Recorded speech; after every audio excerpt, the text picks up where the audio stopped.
They say every person has a price. The night I met Adrian Moretti, I learned that some people have something far more dangerous than money. They have pride.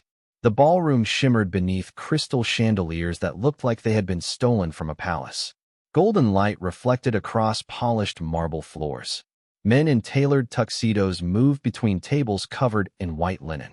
Women wore diamonds that sparkled brighter than the city skyline outside the floor-to-ceiling windows. I stood near the back of the room, trying not to feel out of place. That wasn't difficult. At 27 years old, I spent most of my days teaching third graders in a public elementary school in Brooklyn. My world was made of construction paper, spelling quizzes, and children who needed more encouragement than resources. This world was different. This world measured success in stock portfolios and private jets. I adjusted the simple navy blue dress hanging in my closet for the last 4 years and reminded myself why I was there. The charity auction tonight was supposed to raise money for underfunded schools across the city. Schools like mine. Schools that desperately needed help. The host stepped onto the stage, smiling beneath the spotlight. Applause echoed through the room.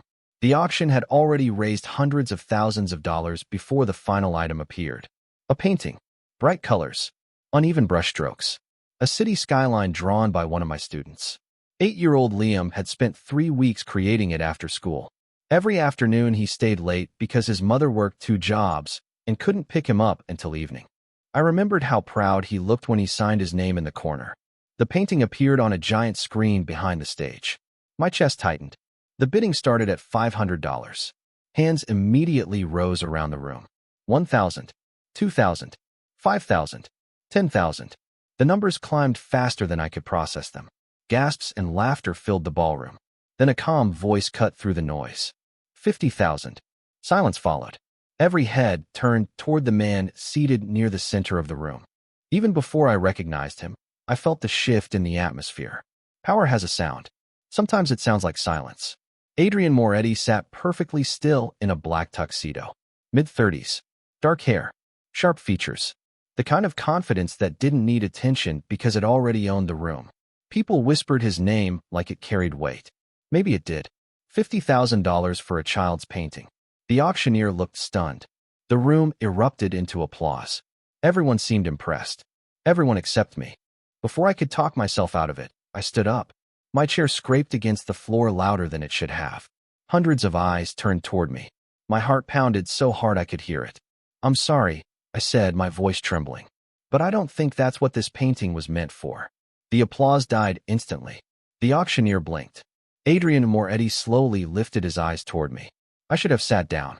I should have kept quiet. Instead, I took a breath and continued. The point isn't how much money someone can spend. The point is believing a child's work matters. Nobody moved. Nobody spoke. Adrian watched me without expression. I forced myself to keep going. If you want to help these kids, visit their classrooms. Read with them. Mentor them. Encourage them. That's worth more than a number on a bidding paddle. The silence became almost unbearable. Then I looked directly at the most powerful man in the room and said the words that changed both of our lives. With respect, Mr. Moretti, children deserve opportunities, not performances. For 3 seconds that felt like forever, nobody breathed. Adrian didn't look angry. He didn't look embarrassed. Somehow that made it worse. His gaze remained fixed on mine, calm and unreadable. Then, very slowly, the corner of his mouth moved. Not quite a smile. Not quite a challenge. Something in between. And in that moment, standing beneath the golden lights of that ballroom, I had no idea that the man I had just confronted wasn't upset that I embarrassed him. He was intrigued. Most people think powerful men become angry when they are challenged. The truth is far more complicated. Sometimes they become curious. I barely remembered how I got home that night. The charity gala ended in a blur of polite smiles, awkward conversations, and concerned looks from people who clearly believed I had made a terrible mistake. The cool Manhattan air greeted me as I stepped onto the sidewalk. Yellow taxi lights reflected across rain-soaked pavement. The city hummed around me, alive and restless even after midnight. I pulled my coat tighter and headed toward the subway station. My phone buzzed before I reached the corner. It was my friend Rachel. "Please tell me you did not just lecture Adrian Moretti in front of 400 people." I closed my eyes. "How do you already know?" "Because everyone knows. Half the guests recorded it." My stomach dropped. Wonderful. Rachel laughed nervously. Emily, I am serious. Do you know who that man is? I looked through the glass of a closed storefront as I waited for the walk signal. My reflection stared back at me. Tired eyes. Windblown hair. A public school teacher who had somehow become the topic of conversation among people she would never meet again. A wealthy businessman? I guessed. Rachel was silent for a moment. That is one way to describe him.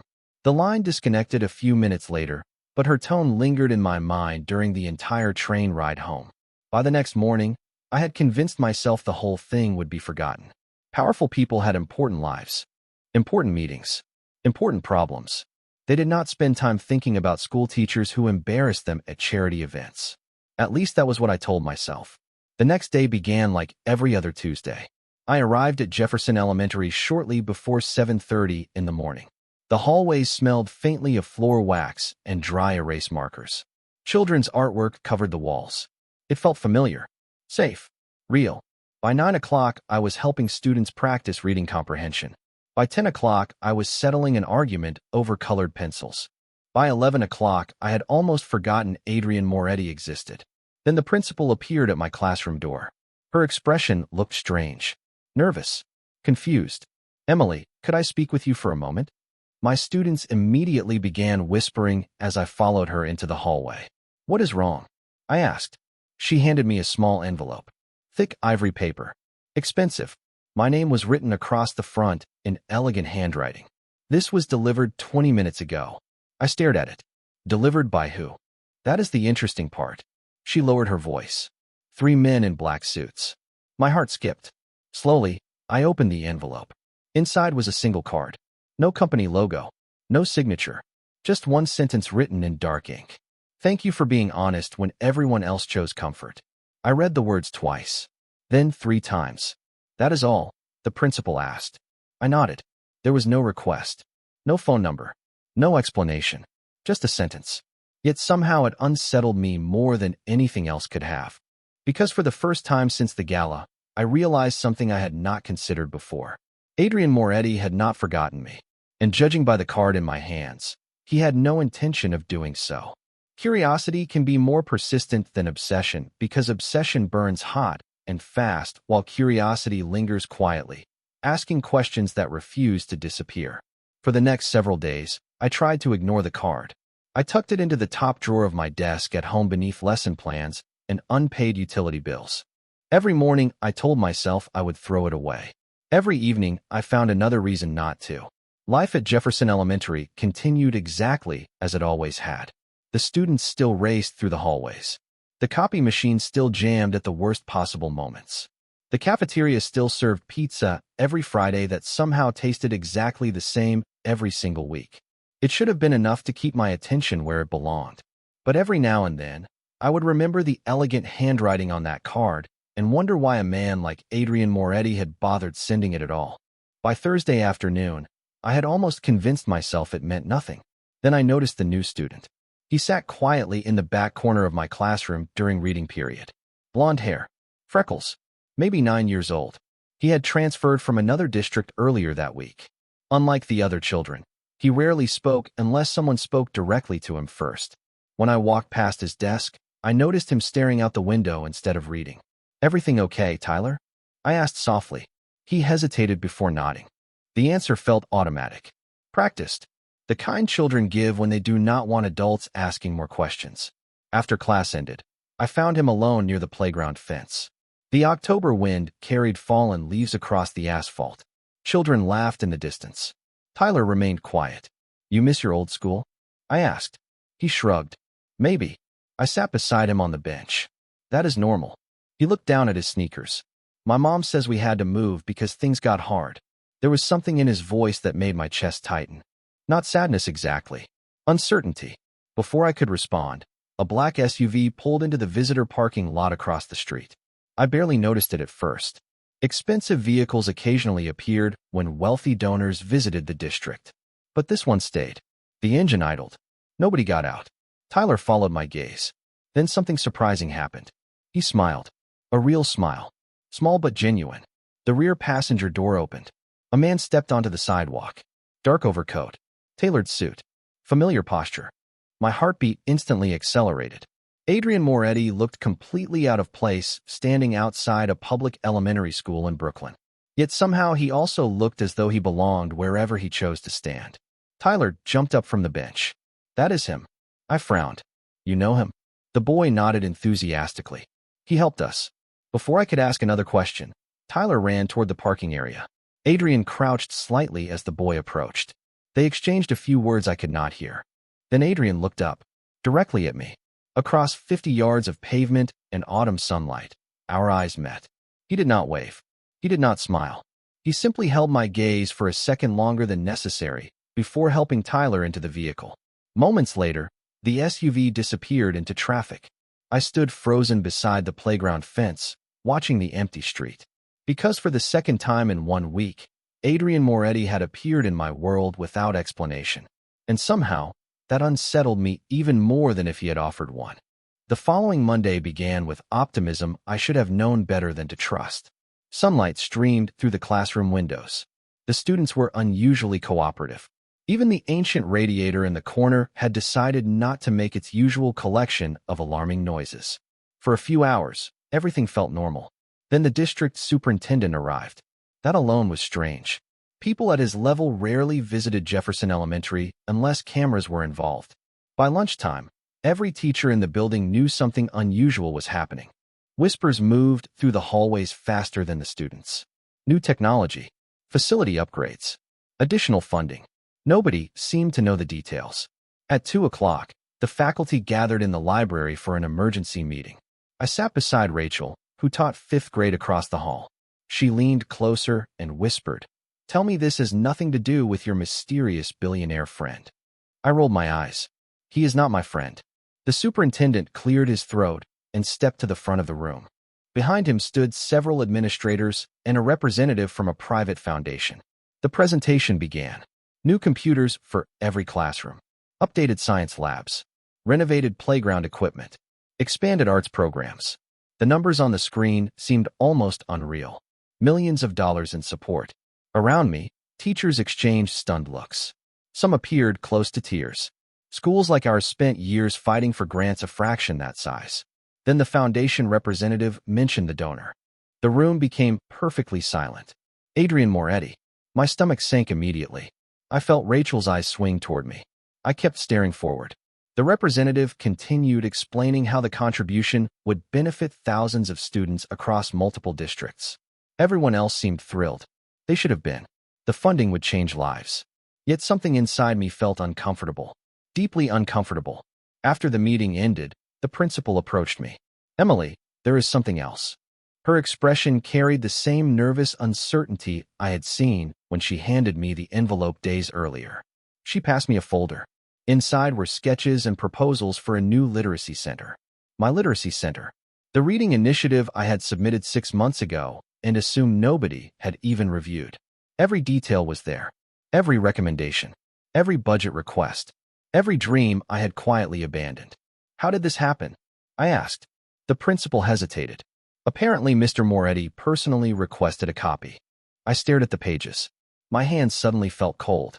Across town, in a world filled with glass towers and private boardrooms, a man who could spend more money in a day than I would earn in a lifetime had taken time to read my proposal.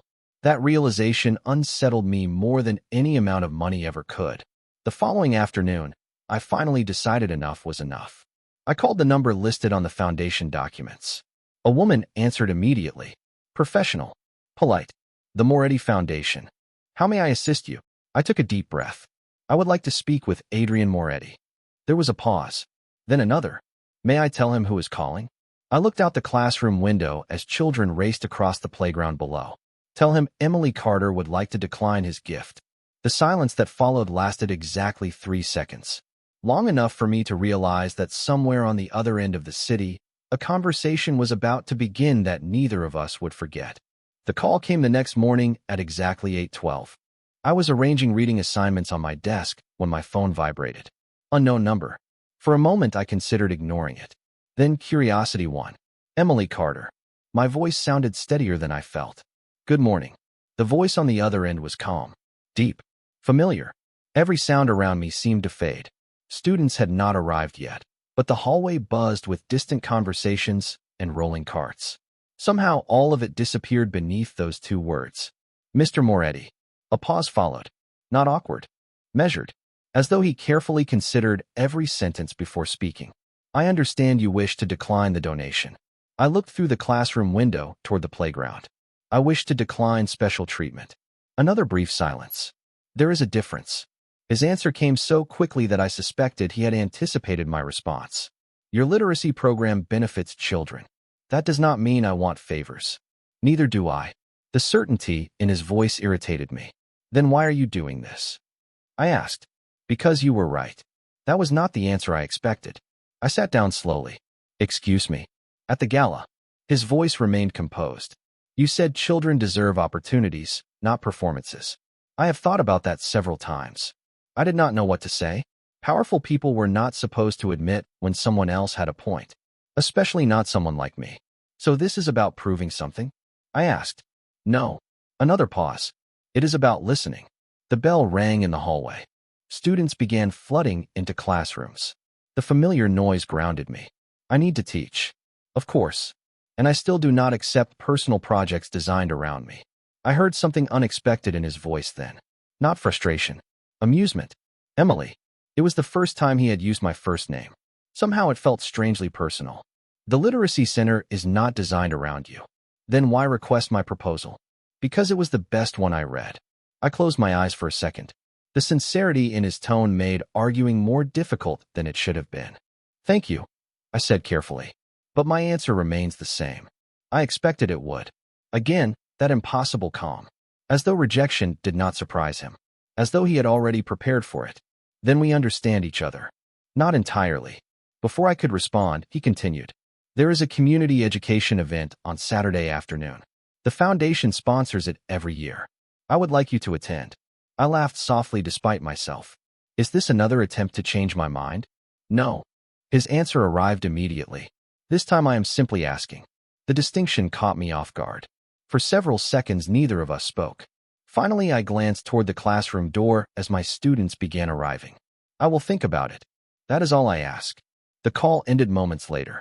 Yet for the rest of the day, his final words lingered in my thoughts. Not because of the invitation.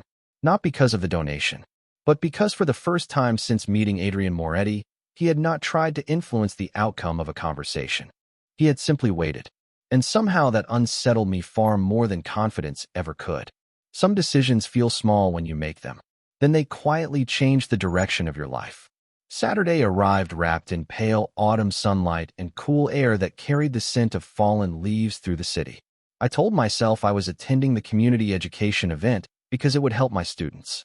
I repeated that explanation at least 6 times while riding the subway into Manhattan. By the time I reached the renovated community center overlooking the Hudson River, I almost believed it. Families filled the building. Children moved between reading stations and science exhibits. Volunteers handed out books and backpacks. Laughter echoed through bright hallways painted with colorful murals. It did not feel like a publicity event. It felt real. That surprised me.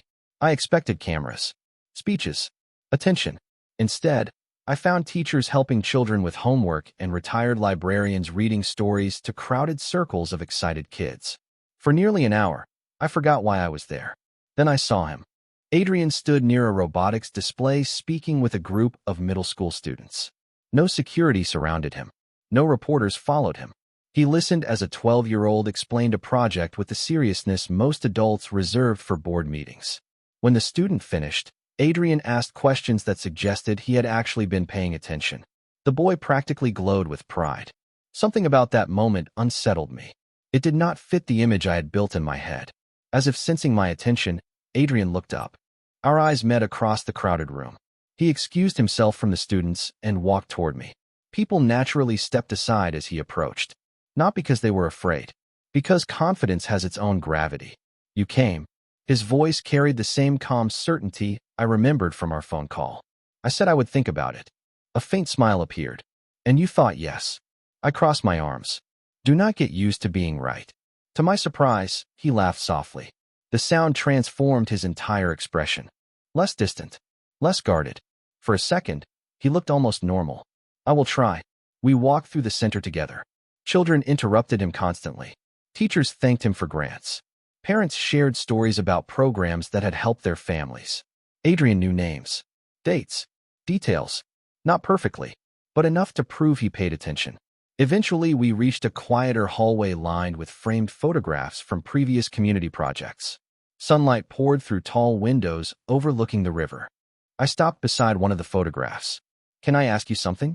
He nodded. "Why me?" The question escaped before I could stop it. Adrian studied me for several seconds. "Most people tell me what they think I want to hear. And you did not."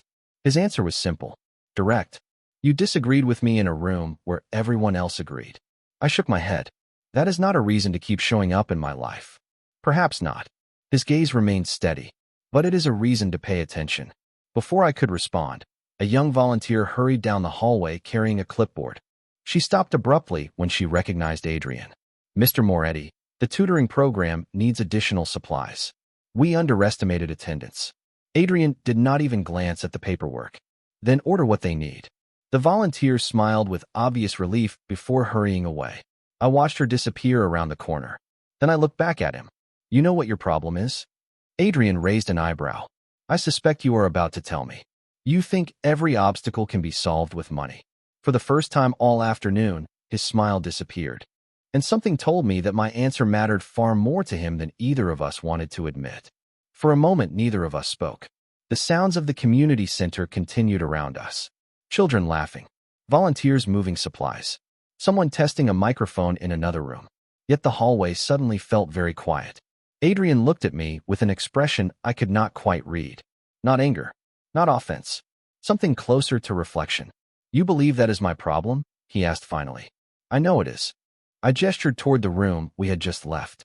"A volunteer mentions a shortage and you solve it in 5 seconds. The supplies are needed. That is not the point." His jaw tightened slightly. "Then explain it to me." The invitation caught me off guard. Most powerful people defended themselves. Adrian simply waited. I folded my arms. Sometimes people need support. Sometimes they need someone who listens. Sometimes they need to feel capable of solving things themselves. He considered that. "And you think I interfere with that process?"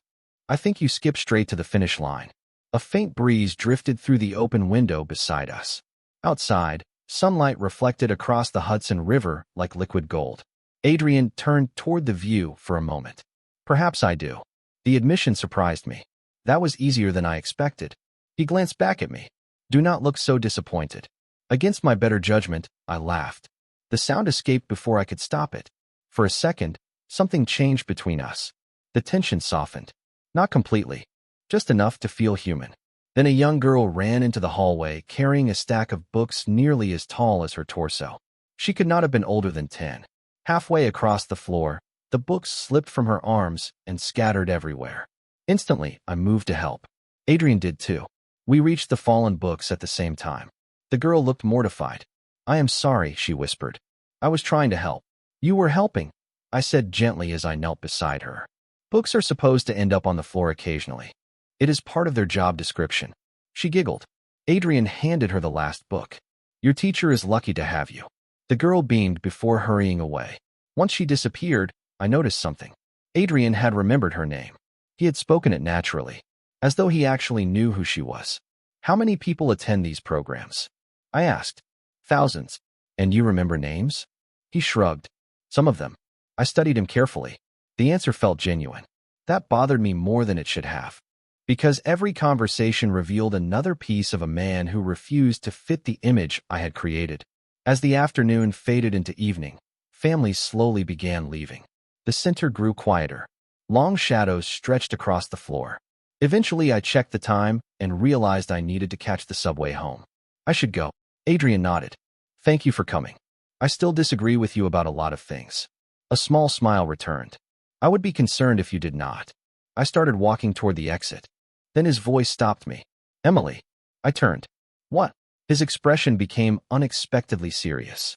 "You are the first person in a very long time who tells me when I am wrong." I did not know how to respond to that, so I simply stood there while evening sunlight filled the space between us. And for reasons I could not explain, that felt far more dangerous than any argument we had ever had. The strangest part was not that I kept thinking about Adrian. The strangest part was that I kept catching myself smiling when I did. For the next 2 weeks, life settled into a rhythm that felt almost normal. Almost. My students were preparing for the annual fall literacy showcase. Parents volunteered after work. Teachers stayed late decorating hallways with artwork and reading projects. Every day seemed filled with small responsibilities that left little room for distractions. Yet Adrian somehow found his way into my thoughts anyway. Sometimes it happened when I opened a new shipment of books for the classroom and remembered our argument about money. Other times it happened when I noticed one of my students benefiting from a program his foundation had funded years earlier. The more I learned, the more complicated he became. One rainy Thursday afternoon, I stayed after school helping Liam finish a presentation for the literacy showcase. By the time he left with his mother, the building was nearly empty. Outside, rain tapped softly against the classroom windows. I gathered papers into neat stacks and switched off the lights. As I stepped into the hallway, I noticed movement near the front entrance. A teenage boy sat alone on a bench, head lowered, backpack resting beside his feet. I recognized him immediately. Ethan, one of my former students. He was 14 now. Bright. Funny. Usually impossible to silence. Tonight, he looked defeated. I sat beside him. Everything okay? He forced a smile that fooled absolutely nobody. Sure. I waited. Sometimes silence accomplishes more than questions. Eventually, he sighed. My mom lost her second job. His voice cracked slightly. I might have to quit the robotics program. My chest tightened. Ethan loved robotics. He had spent years talking about engineering schools and future inventions. Have you told your instructor? I asked. He shook his head. It does not matter. The fees are due next week. Rain continued tapping against the glass. I wished I had a solution. I wished caring was enough. Sometimes it was not. After 20 minutes, Ethan finally stood and headed home. I remained on the bench long after he left. The next morning, I arrived at school expecting another ordinary day. Instead, I found Ethan sprinting down the hallway with the biggest smile I had seen in months. "Miss Carter," he shouted. "You are not going to believe it." I laughed. "Try me." He practically bounced with excitement. Someone anonymously funded every student scholarship for the robotics program. I froze. Around us, students rushed toward classrooms. Lockers slammed. Morning announcements echoed overhead. Yet all I could hear was Ethan's next sentence. The director said dozens of kids get to stay because of it. Anonymous. Most people would have celebrated the miracle and moved on. I could not. Because deep down, I already knew. That evening, I found myself standing outside a charity board meeting Adrian was attending. City lights reflected across wet sidewalks. Traffic rolled past in glowing streams of red and white. When he emerged from the building, he looked genuinely surprised to see me waiting. "Emily." I crossed my arms. "You funded those scholarships." His expression remained perfectly neutral. "I do not know what you mean." "You are a terrible liar." For a second, his composure slipped. A small smile appeared. And that was the exact moment I realized something dangerous. Somewhere between our arguments and our conversations, I had stopped looking for reasons to distrust him. I had started looking for reasons to stay. There are moments when your heart arrives at a destination long before your mind is willing to follow. After that night outside the board meeting, something changed. Not all at once. Not dramatically. Just enough that I noticed the difference every time my phone lit up with a message from Adrian. Sometimes it was a photograph of a new reading space being built at a community center. Sometimes it was a question about a book recommendation for a student he had met. Once, surprisingly, it was simply a picture of a golden retriever wearing a raincoat. I stared at that message for nearly 5 minutes before laughing out loud in my apartment. The man who negotiated million-dollar projects apparently also stopped to photograph dogs. Life became divided into two worlds. During the day, I taught reading and math and helped children navigate the endless challenges of growing up. During the evening, I found myself talking with a man whose life could not have been more different from my own. Yet somehow the conversations felt easy, natural. One Friday afternoon, the literacy showcase finally arrived. The school gymnasium buzzed with energy. Student artwork covered the walls. Folding chairs filled every available space. Parents carried cameras and flowers. Children nervously practiced presentations one final time. It was exactly the kind of beautiful chaos educators secretly love. I was helping Liam adjust a display board when Rachel appeared beside me. Her eyes immediately narrowed. "Please tell me that is not Adrian Moretti." I followed her gaze toward the entrance. My breath caught. Adrian stood near the doorway holding a simple bouquet of sunflowers. No entourage, no attention-seeking entrance. Just Adrian. Several parents recognized him immediately. Whispers spread through the room. Yet he seemed completely unconcerned by the attention. "What is he doing here?" Rachel asked. I honestly did not know. Moments later, Adrian spotted me and walked over. "You came." I smiled despite myself. "I work here." A rare grin appeared. "Fair point." Then he handed me the flowers. My heart performed a completely unreasonable acrobatic maneuver inside my chest. "What are these for?" I asked quietly. His answer was simple. "Congratulations." I looked around the gym. The event has not even started. It will be successful. His confidence made me laugh. Before I could respond, Liam ran toward us carrying his presentation folder. "Miss Carter, I am nervous." I immediately knelt beside him. "That means you care." Liam nodded before noticing Adrian. Recognition lit his face. "You are the guy from the community center." Adrian shook his hand seriously. "And you must be the artist whose painting started an argument." Liam laughed so hard he nearly dropped his folder. Watching the interaction, something warm settled inside me. Not excitement. Not infatuation. Trust. The kind that grows quietly over time until one day you realize it has taken root. The showcase lasted 3 hours. Students presented projects. Families applauded. Teachers celebrated victories both large and small. Throughout all of it, Adrian remained in the audience. Listening. Encouraging. Supporting without taking attention away from anyone else. As the evening ended and families began leaving, I stood beside the gym entrance watching students carry projects to waiting cars. "Thank you for coming," I said.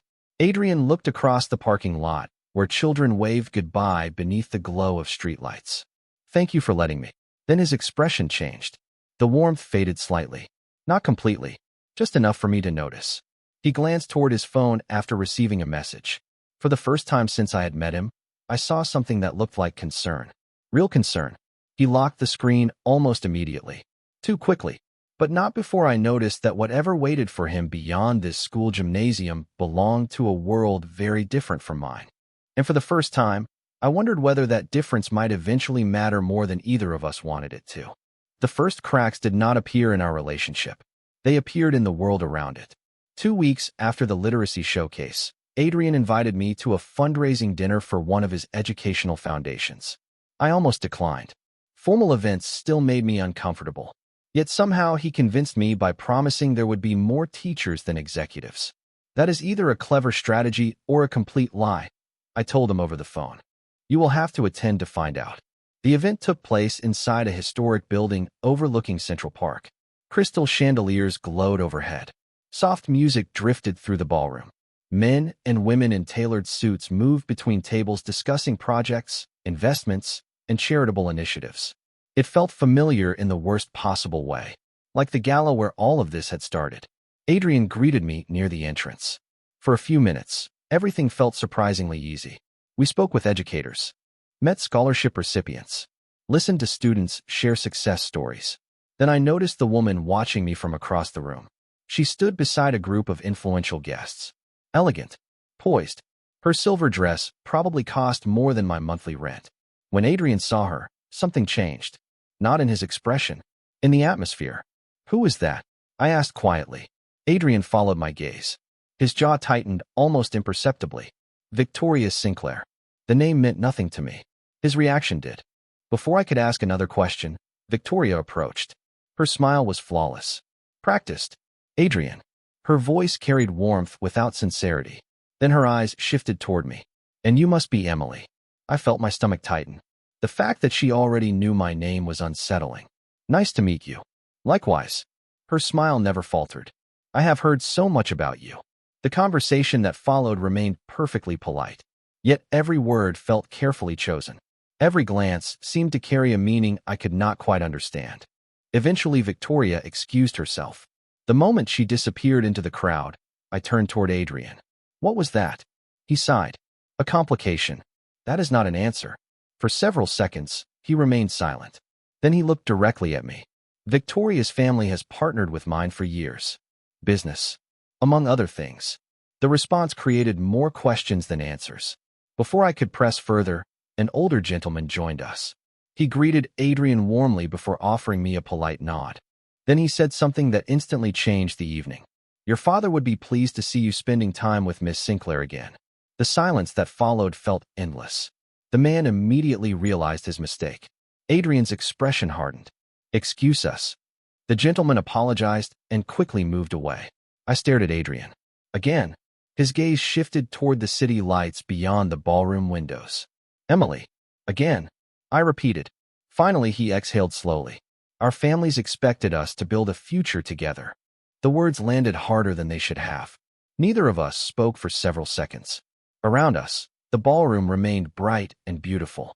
Laughter echoed through the room. Glasses clinked. Music continued. Yet suddenly all I could think about was how little I actually knew about the world Adrian came from.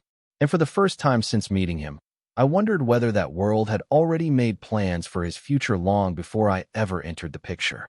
Sometimes the truth does not arrive like a storm. Sometimes it arrives quietly, disguised as a question you cannot stop asking. After the fundraising dinner, I tried to convince myself that Victoria Sinclair did not matter. People had histories. Families had expectations. Life was complicated. Yet every time I remembered the look on Adrian's face when her name came up, something inside me felt unsettled. The following week only made that feeling worse. It started with a newspaper article. I found it completely by accident while researching grant opportunities for the school library. A photograph appeared on the screen. Adrian stood beside Victoria at a charity event from 2 years earlier. Both were smiling for the cameras. The headline described them as one of New York's most influential future partnerships. I stared at the article longer than I should have. Then I closed the browser and told myself it was none of my business. The problem was that my heart refused to cooperate with my logic. 3 days later, Adrian invited me to lunch. We met at a small cafe in Brooklyn instead of one of the expensive restaurants he could easily afford. The choice felt intentional, thoughtful. For the first half hour, everything felt normal. We talked about students, community programs, and a reading initiative he hoped to expand. Then his phone rang. He glanced at the screen. For the first time, I saw genuine frustration cross his face. "I need to take this." I nodded. Adrian stepped outside. Through the cafe window, I watched him speaking with someone. His expression grew increasingly serious. Whatever conversation he was having clearly was not pleasant. 10 minutes later, he returned. "I am sorry. Everything okay?" I asked. He hesitated. That hesitation told me more than any answer could have. Complicated family matters. There it was again. That invisible wall. The one I kept pretending did not exist. We finished lunch, but something had changed. Not dramatically. Just enough that I noticed every unanswered question, every carefully avoided detail, every subject he redirected before it went too deep.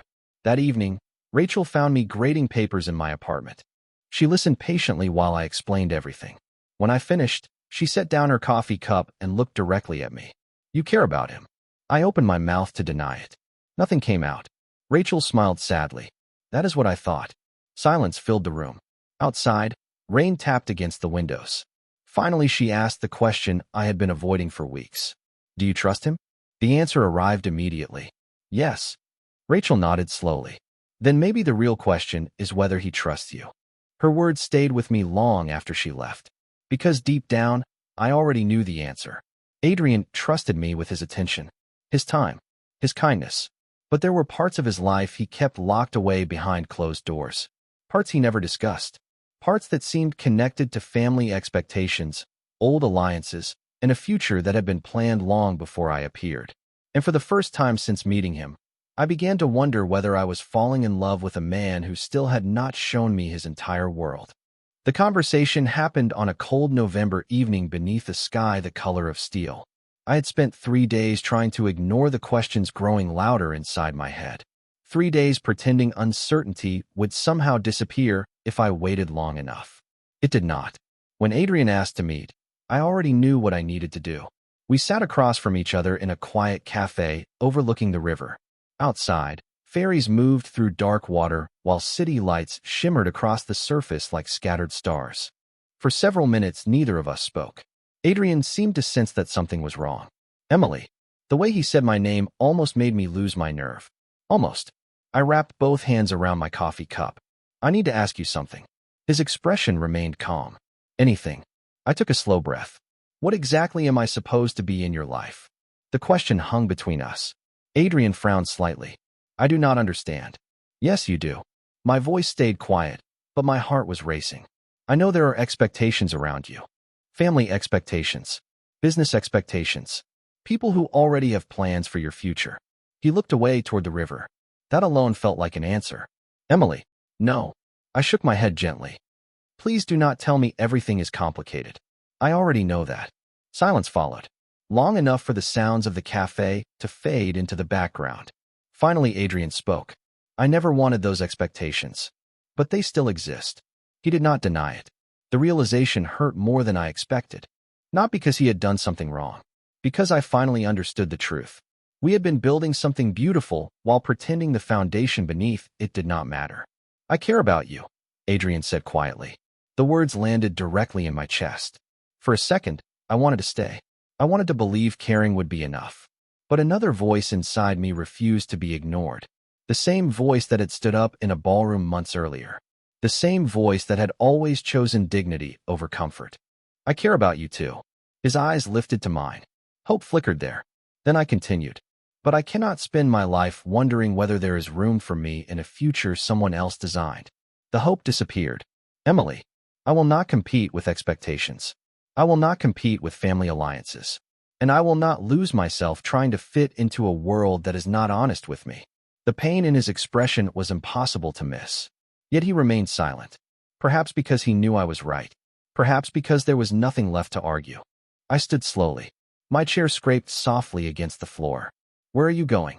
The question sounded almost vulnerable. I swallowed hard. Home. Adrian rose halfway from his seat before stopping himself.